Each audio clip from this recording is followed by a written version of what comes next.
March 2024 went by way too quickly, and also very slowly.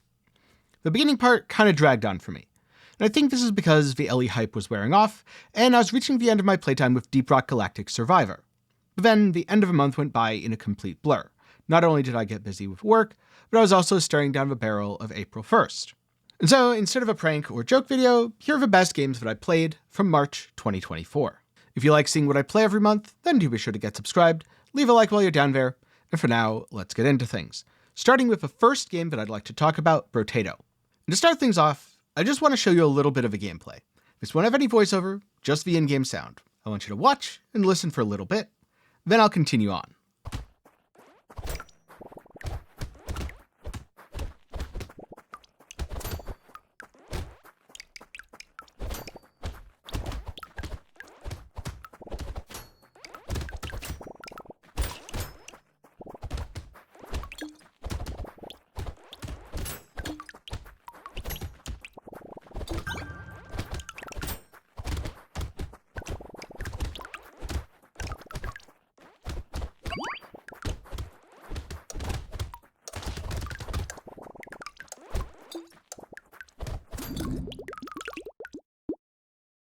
So, there's 3 reasons that I can't stop playing Brotato. The first is the sound design is absolutely impeccable. A lot of games, after I've played them for 20 or 30 hours, I kind of just mute the game, because why not? I've heard all the sounds.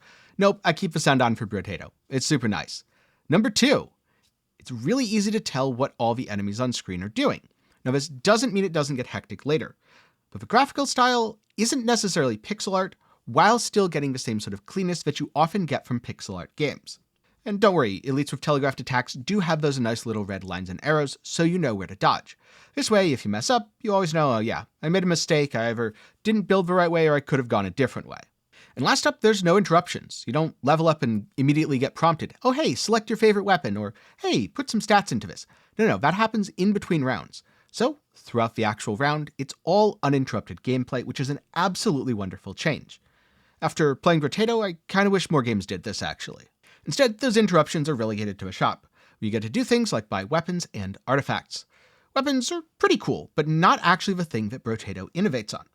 The artifacts are where it's really interesting, because almost all of the artifacts have upsides and downsides. And this combines the fact that each different potato has its own bonuses and penalties. This means some potatoes are much better suited to some builds. In other words, if you're playing a potato that is a melee character, it doesn't matter if you keep lowering your range damage, because you're not going to be using ranged weapons anyway. And sometimes you lower your range damage to get a lot more melee damage. Sometimes you're lowering your dodge rating, possibly even into the negatives. Enemies will always hit you. You have so much armor and lifesteal, it doesn't matter. You can tank those hits. Or you can get into absolutely crazy builds for potatoes like Bull that just can't attack. Yeah, all Bull does is explode whenever something hits him. Now I know these might look a little bit like eggs rather than potatoes, but I swear they're potatoes. I baked one to find out, and no, I'm not going to tell you which one. He's delicious though. And so in short, it's safe to say that I can't stop playing Brotato. This game's been absolutely wonderful. I've now beaten the game on most of the characters, I've done most of the unlocks, there's quite a few that I still have left to do, and I've only beaten difficulty 5 a couple times. But it's also the perfect game to drop in and play, then drop out of if I have to go do something else. Or even put it on pause between rounds, record an entire video, which I'm definitely not doing right now, and come back to it later. Now when Brotato first came out, I actually gave it a pass. Not because there's anything that I saw that was wrong with the game. And I think I even talked about it in a little bit of an indie game spotlight video before, where I said, this looks exactly like the sort of thing I'd enjoy. But I'd just come off of playing a lot of Vampire Survivors, and I was feeling a little bit burnt out on the genre. So I said, hey, I'm sure this game's going to be around later, it looks really good, I'll come back to it. That's exactly what I did here. And I don't regret anything, because if I had tried to force it at the time, I don't think it would have grabbed me the way it does now. I think I would have said, oh, okay, this is Vampire Survivors but better, and I really don't want to do all these unlocks and all this grind, whereas now I'm like, ooh, what do I unlock next? What's the next potato? What's the next artifact? Is there a new weapon? I recently got a nuke launcher. That's an awesome weapon. Maybe a little bit overpowered though. And because of a good pick up, put down nature, I feel like Brotato is exactly the sort of game that would play really well on Switch or on mobile. I think there's a mobile version, I'm not sure about a Switch version. One thing I can say is it's absolutely a joy to use a controller. You don't have to worry about attacking. There's a manual aim mode that I've barely used except for a couple unlock challenges. And aside of that, I just run around, try to avoid stuff, keep my speed up so enemies don't walk on top of me, and then try to collect as much money as I go. Don't worry though, any uncollected money is conserved and dropped at the beginning of the next round. If you collect too little, it does hurt your progress, but it definitely goes a long way to making you feel less bad, to not have FOMO over those EXP drops, and thus you take a few less risks. Not if there aren't risks to take, because yeah, sometimes the enemies do get packed really tightly, and you either thread the gap or you immediately explode. Now, the next game I jumped back into was Backpack Battles. I've played the demo for over 100 hours, and honestly, in part, I just wanted to buy the game to help support the devs as a thank you for making such an awesome demo. But since I did buy it, I might as well play it a little bit, right? Yeah, exactly. So I tried the Pyromancer class, which is really, really fun. I especially like the Dragon archetype. Now, I did experiment with a couple of others, such as an all-Fire archetype, an all-Phoenix archetype, and a really, really bad pure cold archetype that never got off the ground because I was trying to force it and couldn't get enough cold items. I do think it's totally viable if you set it up correctly and if you reroll aggressively enough. I just didn't do that. But as it turns out, it is quite fun to cosplay as the Mother of Dragons, and hopefully my games have a better ending than Game of Thrones did. We'll see though. I've definitely made some pretty major misplays, and I've also come across some absolutely scary builds. At some point, I'm sure I'll go and try all the other classes now that they've been balanced a bit more. In fact, the devs are still balancing the game. In fact, I remember reading a message very recently about how they're balancing the Pyromancer class. So yeah, I guess I accidentally picked the OP thing at a 1 in 4 chance, and I'm sure the game's going to end up in a better state balance-wise very, very soon. Which leads me to why I'm not playing the game super seriously, and why I'm not going to make a ton of content on it, at least for now. I do want to play Backpack Battles more in the future, and I do want to make content on it more in the future. But I'd really like my videos to sit around for a while rather than being outdated a week later because of balance changes. And so after the game releases, or at least when it hits a steady state, I'm definitely going to be revisiting this one. But for now, I'm just going to stick with what I have and probably play it a little bit casually to keep in touch with the meta. And then last up, with no rest for the wicked soon, I decided to replay Ori and the Blind Forest. As it turns out, the game is just as charming and atmospheric as I remember. I still cried during the introduction, and escaping the Ginzo tree is still a rush. But in replaying the game, my perspective has shifted a little bit. In his interview with Riker about No Rest for the Wicked, Thomas Mahler talked about skill trees in Ori and the Blind Forest and how players just kind of pick the best one.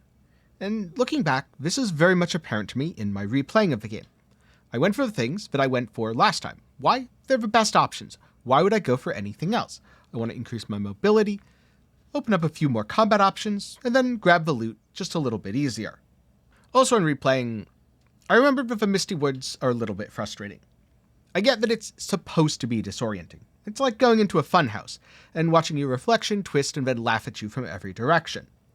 But that combined with the no minimap meant it was harder for me to keep my pacing for dropping save points, so I ended up screwing myself over right before a frustrating trap gauntlet, then having to backtrack through another one, reset the edge of an area a few times to farm up energy, and then go through everything all over again. Which is the downside of letting players pick checkpoints. Sometimes you can pick one that screws you over, rather than, say, lighting a bonfire in Dark Souls, where it's exactly where the developer intends. But with that said, the game's weight, its flow, and its sense of combat hold up impeccably, even on the third playthrough, even on the highest difficulty. Which, by the way, I'm something like 300 plus deaths in. This is not easy.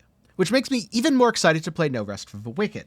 Because if I know anything about difficult games, it's that the telegraphs have to be good, you need a proper sense of weight, and you need a good atmosphere. Let's just use Elden Ring as an example. Think about Millennia.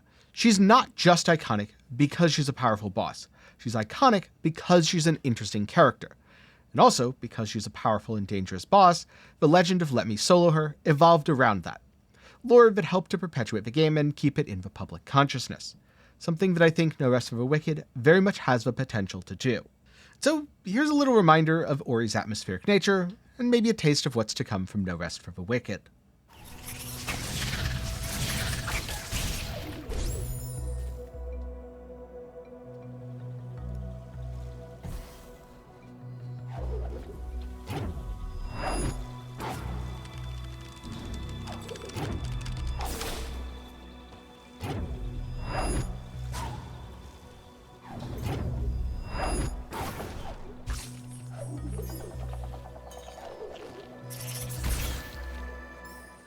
Going back to this game has not only reminded me why I love it, but why I love games that are made not as a live service, but as a complete package. Start to finish, you play through it, you enjoy it, and it's done.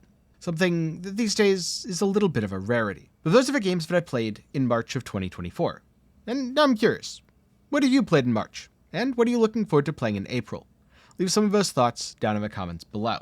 And remember to get subscribed if you want to see my thoughts on No Rest for the Wicked, since I will be talking about that at the end of the month of April. Now before I go, I'd like to take a minute to thank my patrons and channel members for the continued support. For as low as $1 a month, you can now make videos just like this one possible. Link to support is down below, and you might even see your name on screen like these fine folks here. Also, a big thanks to everyone who watched to the end. I make these just because I want to document the games that I play every month, so I'm glad you stick around for the rambles. And with that, that's all for me today, so enjoy the games coming out in April. I'll see you again in a month for the next one.